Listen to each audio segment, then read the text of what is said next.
6 ሰዓት የዕለቱ መሪ ዕዝል ይመራል። 3ቱ ካህናት ጽናውን ይዘው ከርቤ ያጠኑ፣ ዲያቆናት መብራት እያበሩ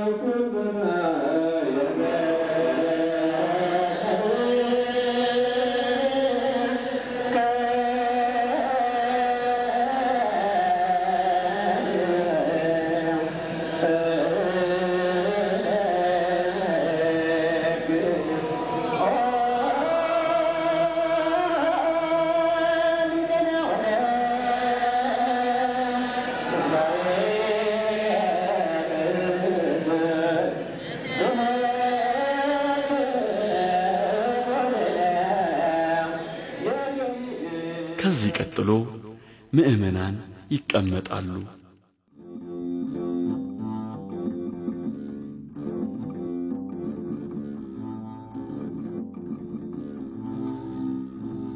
ሦስቱ ካህናት ጥቁር ልብስ ለብሰው በሚያሳዝን ዜማ ጌታዬ ሆይ ስለኔ ሞት ወዮ እኔ ልሞትልህ እያሉ 3 ጊዜ ያዜማሉ።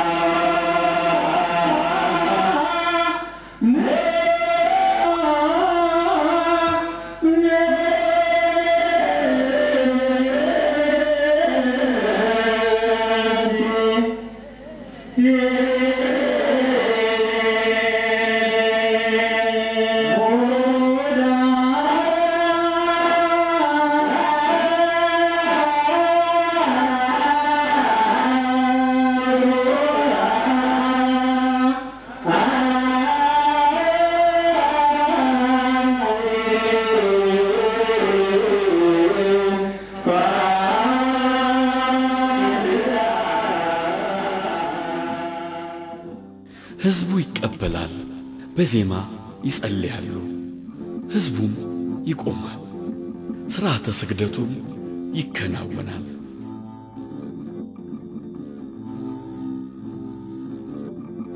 የሚሰቅሉበት ቦታ ቀራንዮ ደረሱ።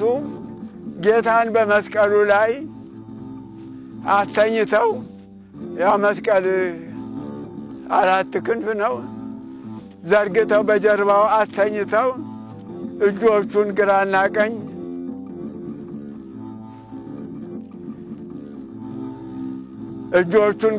ቀኝ ቸነከሩ፣ እግሩንም ከቋሚው ጋር ቸነከሩ።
ከዚህ በኋላ መስቀሉ በጣም ከባድ ነውና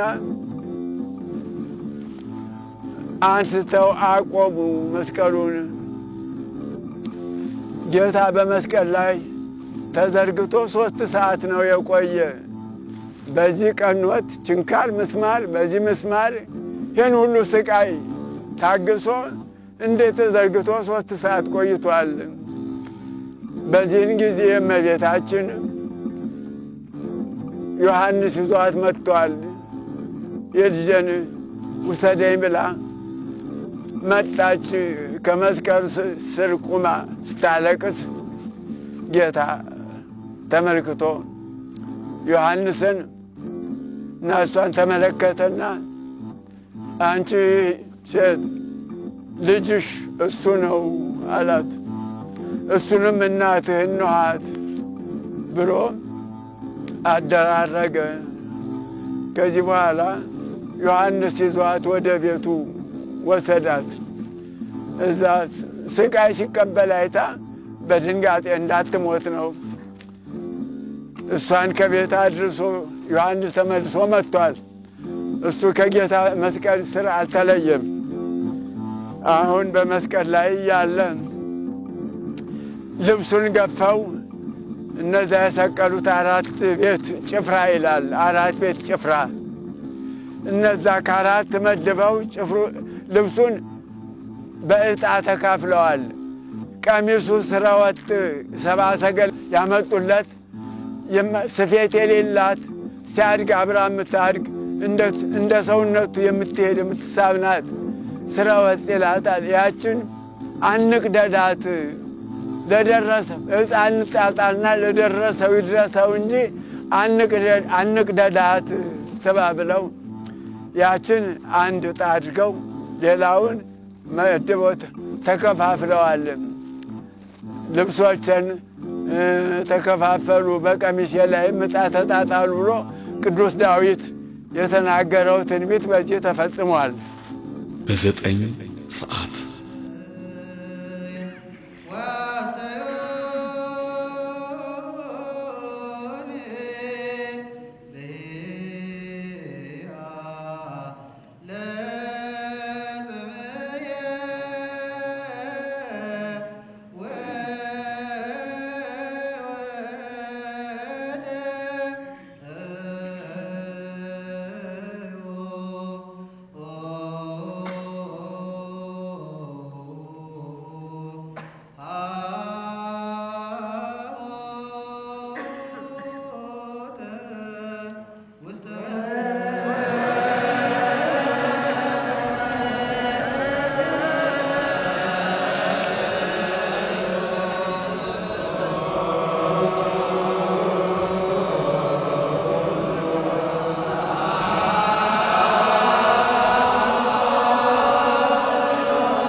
ከዚህ በኋላ ሁሉ እንደተፈጸመ ባየ ጊዜ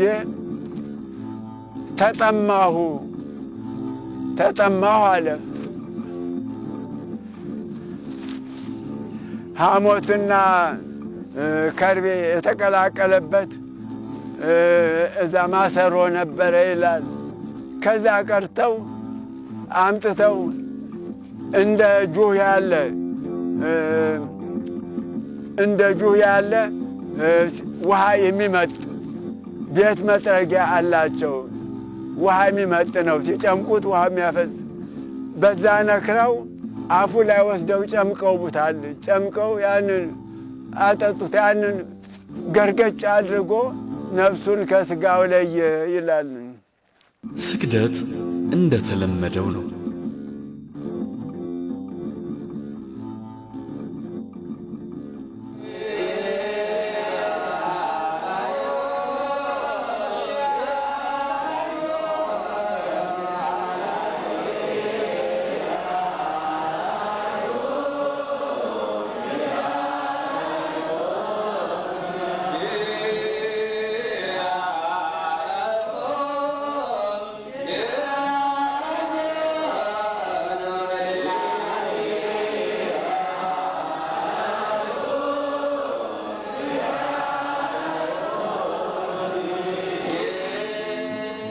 ምእመናን በካህናት አባቶቻቸው በወይራ ቅጠልም ቸብ ይደረጋሉ።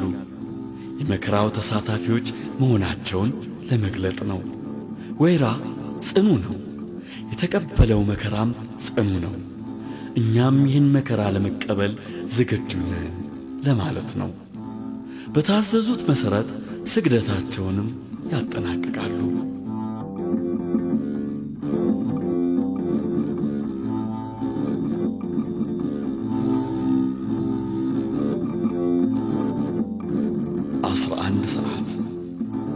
ካህናት በአራት ማዕዘን ቆመው 400 እግዚኦታ ያደርሳሉ።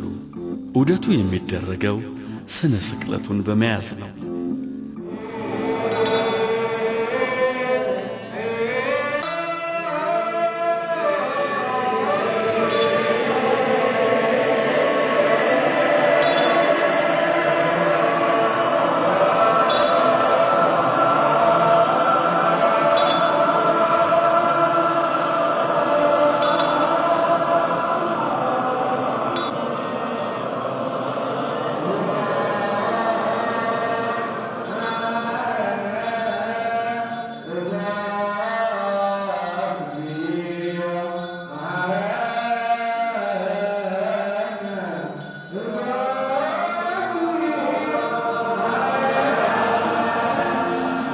ዕለቱን የሚመለከቱ መዝሙራት ተመርጠው ይነበባሉ። ቤተ መቅደሱን በመዞር በከበሮ በጽናጽል በሕማሙ ያዳነን እግዚአብሔር ይመሰገናል።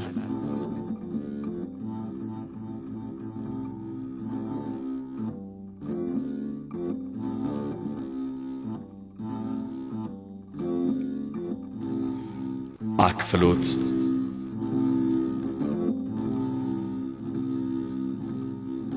በሰሙነ ሕማማት ዕለተ ዓርብ ከስግደት በኋላ ምእመናን በየቤታቸው ጥቂት ነገር ለቁመተ ሥጋ ቀምሰው እስከ እሑድ የትንሣኤ ሌሊት ይሰነብታሉ።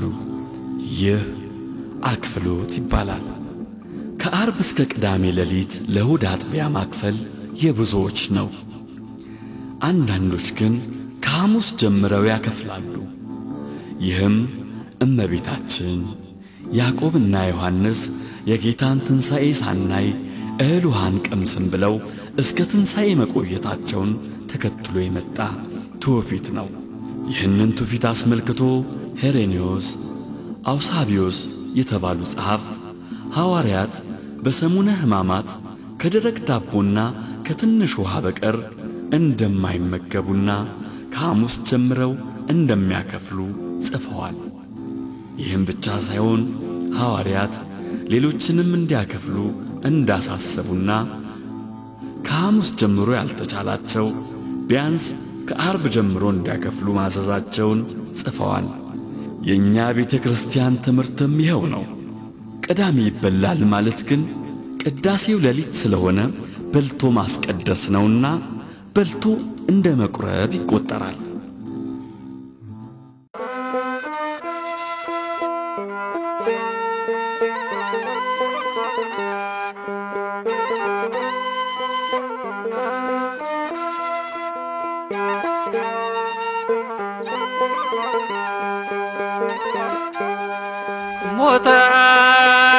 ሞተልና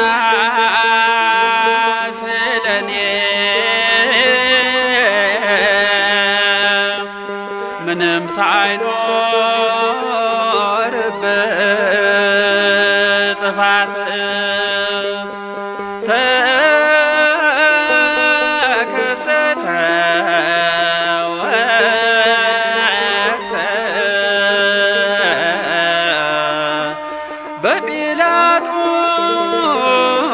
በጲላጦስ ፊት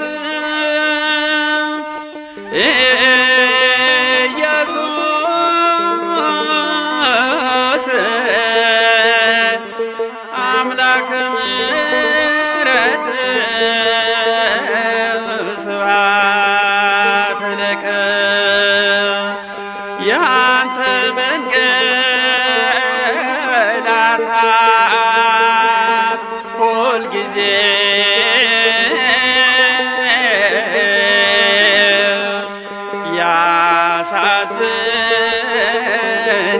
ያሳዝነኛል ሲወራ በመስቀል ላይ ሆነ ያየኸው መከራ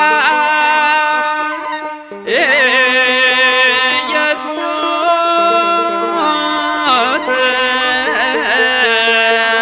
የሕይወት እንጀራ ስብሐት ለከ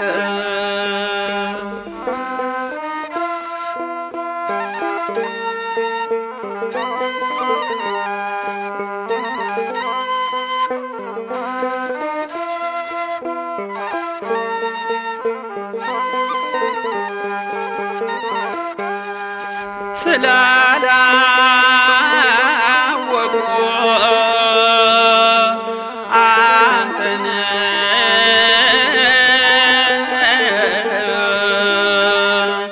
የዓለም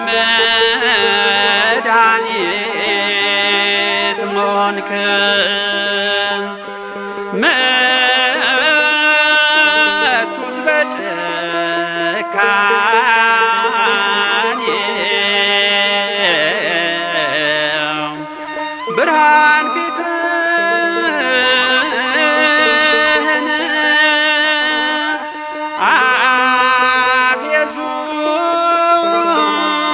አፌዙብህ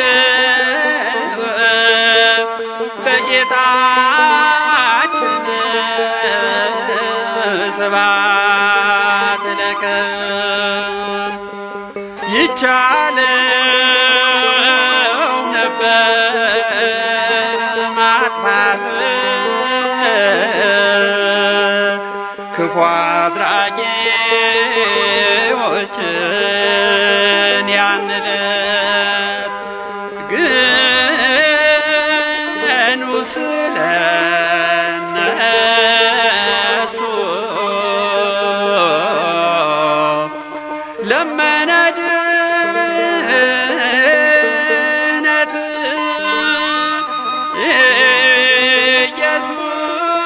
ኢየሱስ አምላከ ምሕረት ስብሐት ለከ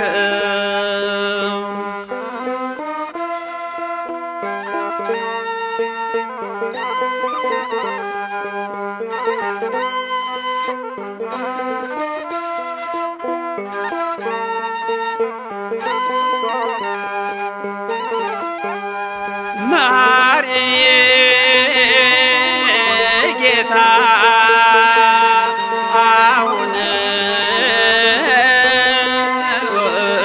አሁንም እንደ ቸርነት ብዛት የእኛን በደል ሁሉ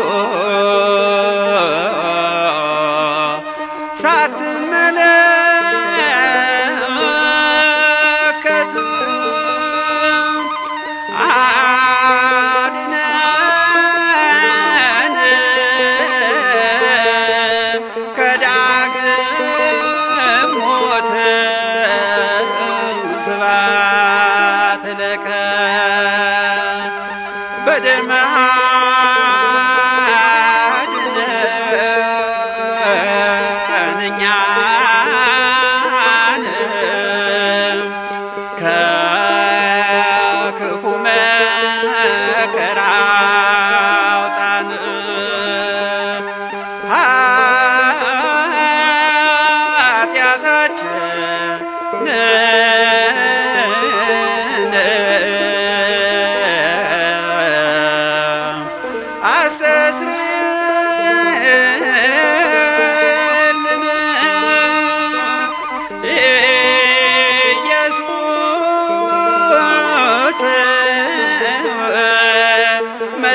ስብሐት ለከ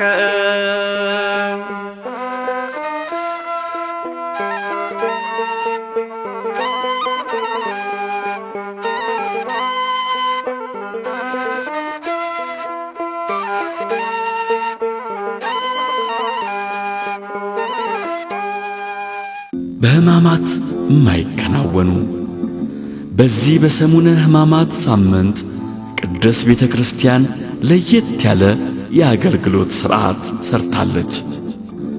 የዘወትር የቤተ ክርስቲያኒቱ አገልግሎት የሆነው ሥርዓተ ጥምቀተ ክርስትና፣ ሥርዓተ ፍትሐት፣ ሥርዓተ ማህሌት፣ ሥርዓተ ተክሊልና ሌሎችም የተለመዱ አገልግሎቶች አይካሄዱም። አለመሳሳም በሰሙነ ሕማማት የኦርቶዶክስ ተዋሕዶ እምነት ተከታዮች መስቀል እንደማይሳለሙት ሁሉ መጨባበጥ፣ መሳሳምና የትከሻ ሰላምታ መለዋወጥን አይፈጽሙም። ሰላምታ የማንለዋወጥበት ምክንያት አይሁድ ጌታን ለመስቀል ሰኞና ማክሰኞ መከሩ፣ አልሰመረላቸውም። ሳምንቱ የክፋት ምክር የተጀመረበት እንጂ የፍቅርና የደስታ ሰላምታ የታየበት ባለመሆኑ ይህንን በማሰብ ሰላምታ አንለዋወጥም። ይሁዳ ጌታን በጠላቶቹ ለማስያዝ እኔ የምስመው እርሱ ነው ያዙት ብሎ በሰላምታው ምልክት ሰጣቸው።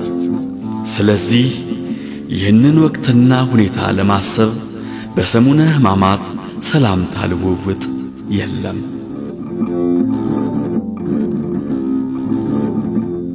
ቀዳሚት ቀዳም ስዑር ይሏታል። ቀዳም ስዑር ትባላለች። ቀዳም ስዑር ማለት ቀዳሚት አትጾምም፣ ዕለተ ሰንበት ናት። ነገር ግን በዚህ ቀን በዓመት አንድ ጊዜ ብቻ ትጾማለች። ስለዚህ ስለተሻረች ስለማትበላ ቀዳም ስዑር ትባላለች። በዚህ ቀን የሚፈጸመው ሌላ ደግሞ ቀዳሜ ቅዱስ ቀን ሌላው ካህናቱ በጠዋት ገብረ ሰላም በመስቀሉ ሰላምን አደረገ፣ ፍቅርን መሰረተ፣ ለነፍሳት ነጻነትን ሰበከላቸው ብለው የምስራቹን በጠዋቱ ቤተ ክርስቲያን የሚያሰሙበት ዕለት ነው። ከዚያም ካህናቱ ልብሰ ተክህኖውን ለብሰው ቃጭል ይዘው እንደገና ደግሞ ቄጤማ ይዘው ለምእመናኑ የምስራቹን ይናገራሉ። ነፍሳት 5500 ዘመን ከነበሩበት ከመርገም ቦታ ነፃ ወጡ፣ ነፃነት ታወጀ ብለው ቄጤማውን ይዘው ለሕዝቡ የምስራች ይናገራሉ። ሕዝቡ ደግሞ ቄጤማውን እየተቀበሉ በራሳቸው ላይ ያስሩታል። በራሳቸው ላይ ማሰራቸው አንደኛው አክሊለ ሦኩን ለማስታወስ ነው፣ እስከ ትንሣኤ ድረስ ማለት ነው። ሌላው ደግሞ ነፃነቱ የተሰበከው ነፃነት ለኛም ጭምር መሆኑን ለመግለጽ ነው።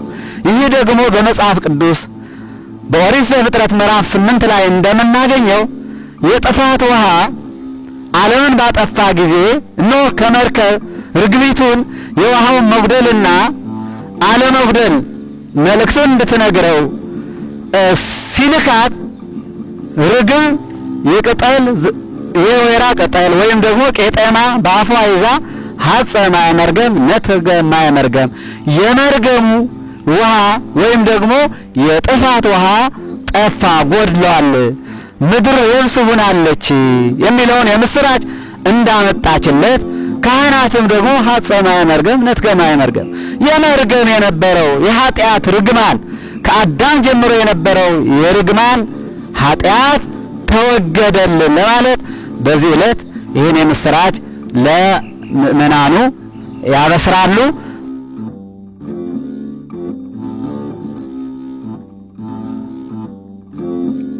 በሰሙነ ሕማማት ትኩረት ልንሰጣቸው የሚገቡ ጉዳዮች፣ አንደኛው በመስገድ መትጋት፣ ሕማማተ መስቀሉን ነገረ ሞቱን እያሰብን አብዝተን ልንሰግድ ይገባናል። ሁለተኛው የሥርዓቱ ተሳታፊ መሆን፣ በቤተ ክርስቲያን ከማለዳ ጀምሮ ወይም ባመቸን ሰዓት በመገኘት የሚነበበውን፣ የሚዜመውን፣ የሚተረጎመውን በትኩረት በማዳመጥ መሳተፍ ይገባናል። ሦስተኛው በጾም መትጋት። በዚህ ሳምንት ከሌሎቹ ቀናትም የበለጠ ፀሐይ እስከምትጠልቅ ወይም እስከ 12 ሰዓት ድረስ መጾም እንደሚገባን በቅዱሳት መጻሕፍት ታዘዋል። ስንመገብም መጥነን ሊሆን ይገባዋል። አራተኛው በጸሎት መትጋት። በምንችለው አቅም ውዳሴ ማርያምን፣ መዝሙረ ዳዊትን የመሳሰሉትን መጸለይ ይገባናል። የመላእክት፣ የጻድቃን፣ የሰማዕታት መልክ ግን በዚህ ሳምንት አይነበቡም። ነገረ ሞቱን በሚያወሱ መጻሕፍት ላይ ማተኮር በዚህ ሳምንት የበለጠ ይገባናል። እንበለ ደዌ ወሕማም እንበለ ጻማ ወድካም አመ ከመ ዮም ያብጽሐነ ያብጽሕክሙ እግዚአብሔር በሰላም